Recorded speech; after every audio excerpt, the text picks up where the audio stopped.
You guys want to learn how to make $45,000 in 3 weeks? Today I'm super excited to show you this deal and show you exactly how you can do the same thing I did on your own.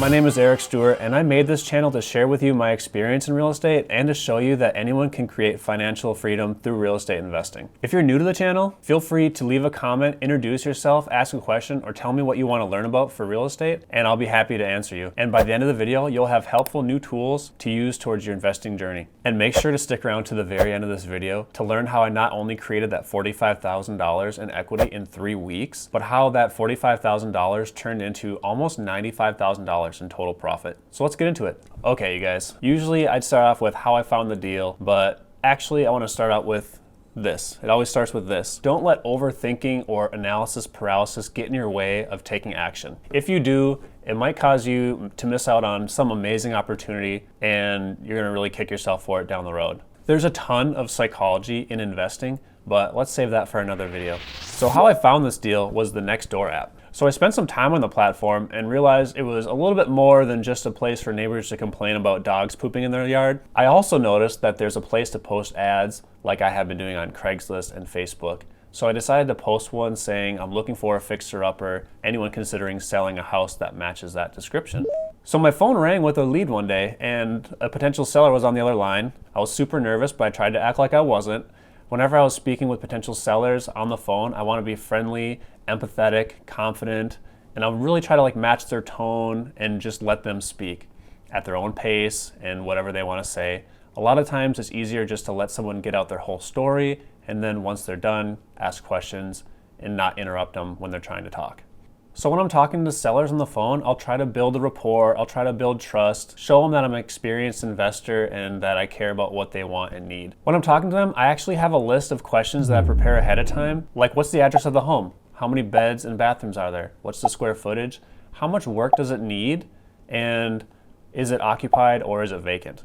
And a lot of times I'll even ask what they think the value is or what the tax assessed value is, just to get them comfortable talking about a sales price. Even if they don't have one in mind yet, I don't want it to be a huge shock when I ask what the price is. I also let them know that I'm an investor and that I'll need to be making money on this as it will be an investment. And most people seem to be fine with that and understand that's what it's going to take.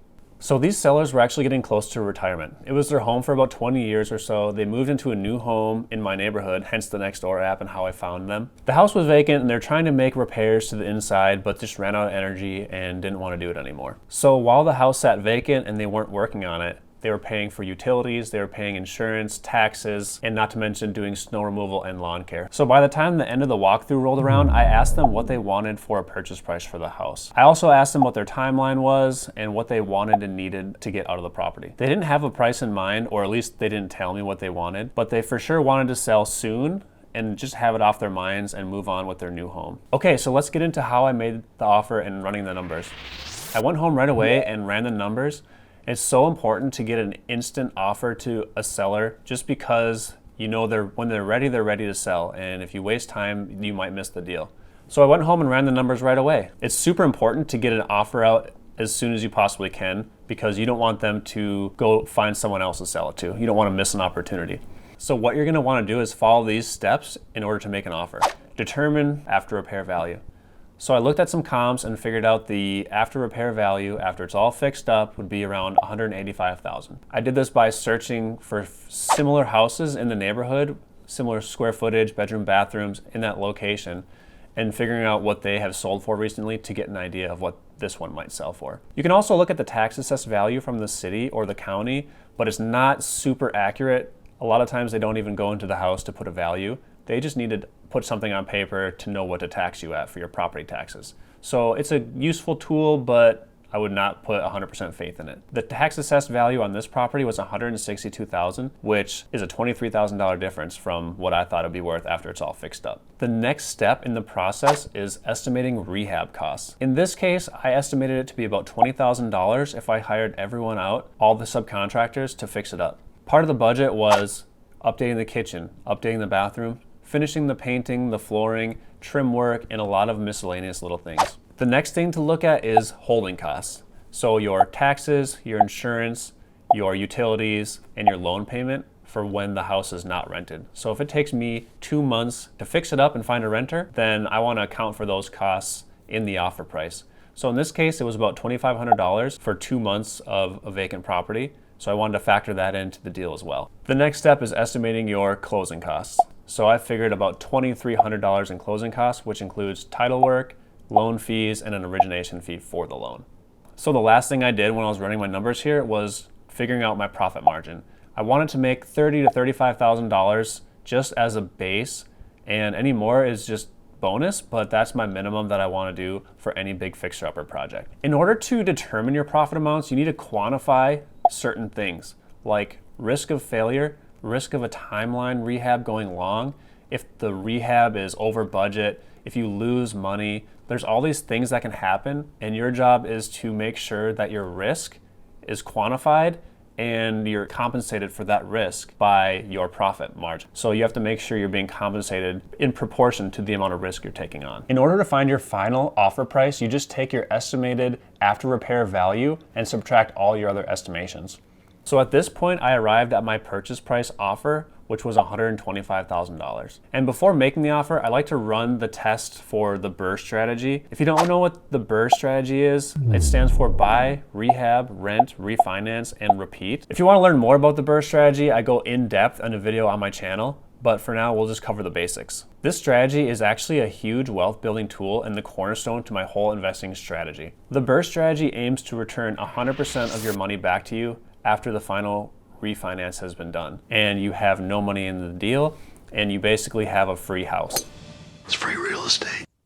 So just because the bank will give you a loan doesn't necessarily mean that you should take it either.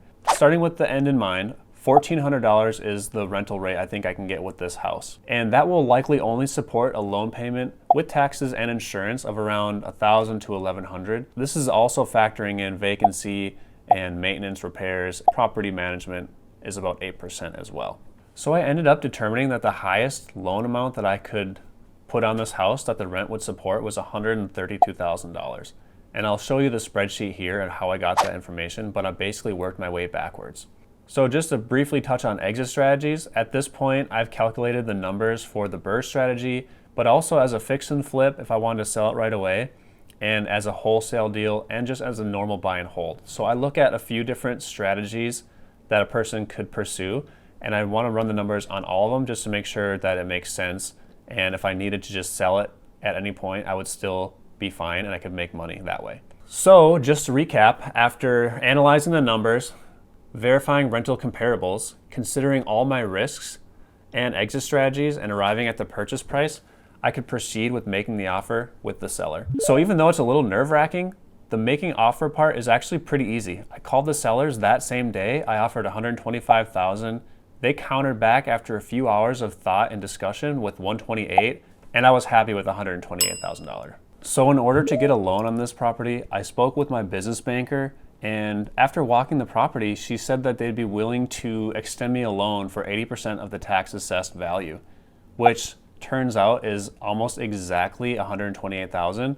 The same thing I made for my purchase price offer. So what that means is I was able to buy this property with $0 out of pocket, and after closing, I actually walked away with a few $100s just due to how the prepaids and the taxes came out. So I was super excited about this. This was my first time ever being paid to buy a property with no money down. I've heard about it in books, podcasts, YouTube, and I've finally got enough track record where the banks were willing to trust me and they understand my process and know that I'm gonna do a good job. And they also ran their own numbers and agreed. So it was interesting, but it was also very exciting because it was my first no down deal.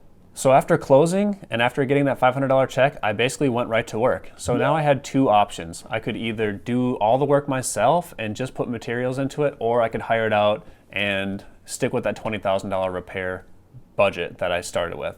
Since it was mostly cosmetic rehab and I didn't have any other projects going on, I felt really comfortable doing all the work myself. So I saved about $10,000 to $15,000 in labor costs just by DIYing my painting, countertops, flooring, and a lot of miscellaneous stuff. I also did get help from other new investors who were looking to trade some of their time for some knowledge and tips and tricks on real estate. So I had a few friends over who wanted to do some work for me, sanding, painting, just, grunt work basically, but they helped me out a lot, and that really helped the project get done in about 3 weeks. You guys can go to my channel to check out the before and after video of this house too. I ended up putting about $10,000 into this house out of my own pocket for renovations and labor costs, mostly materials. Once it's all fixed up, I do what I call micro staging. It's kind of a dumb name, but I basically put out little decorations for staging pictures and for walkthroughs with potential tenants.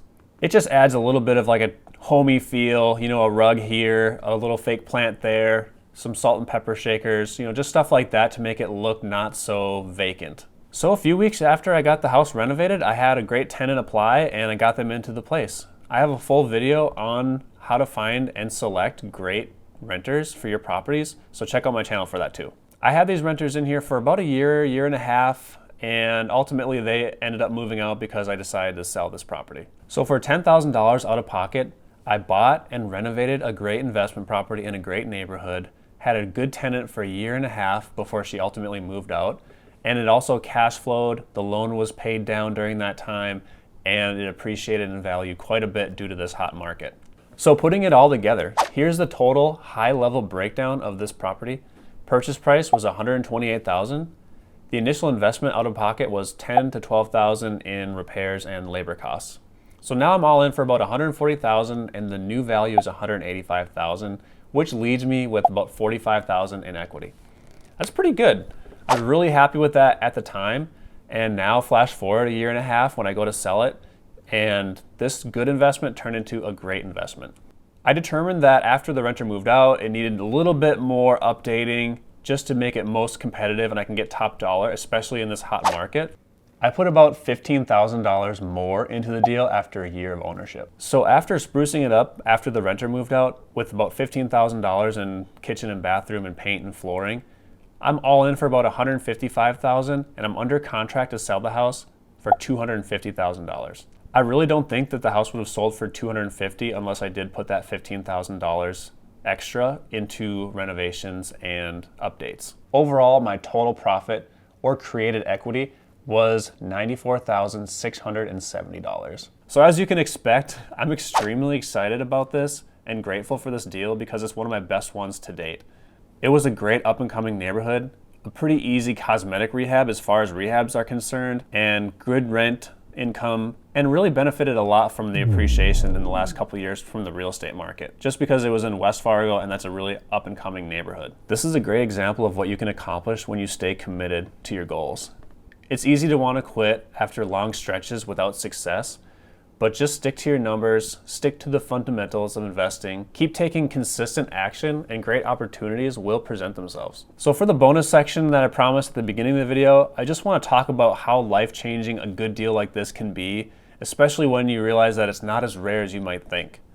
Like if you did one like this every year for the next 10 years, that's close to $1 million in equity you created. And I know it's not easy to find these types of deals, and there's a million reasons why you don't want to do it or you can't try. But if you just put one ad out and you were guaranteed a person was going to sell your house from that one ad, like 100% you would do that task. So just assume that at some point someone will call you and wanting to sell their house, and opportunities will present themselves. So that's it for today, you guys. I hope you learned a ton in this video and just understanding how life-changing real estate investing can be. Reach out. I'd love to hear from you guys in the comment section below. Tell me your favorite part of the deal. Ask me a question about something you didn't quite understand, or maybe I was unclear about something, or just tell me what's stopping you from making your first deal. I want to hear from you in the comments. Hit the like and subscribe buttons so you can stay up to date with the most recent videos. And that's it for now. Stay tuned for the next one.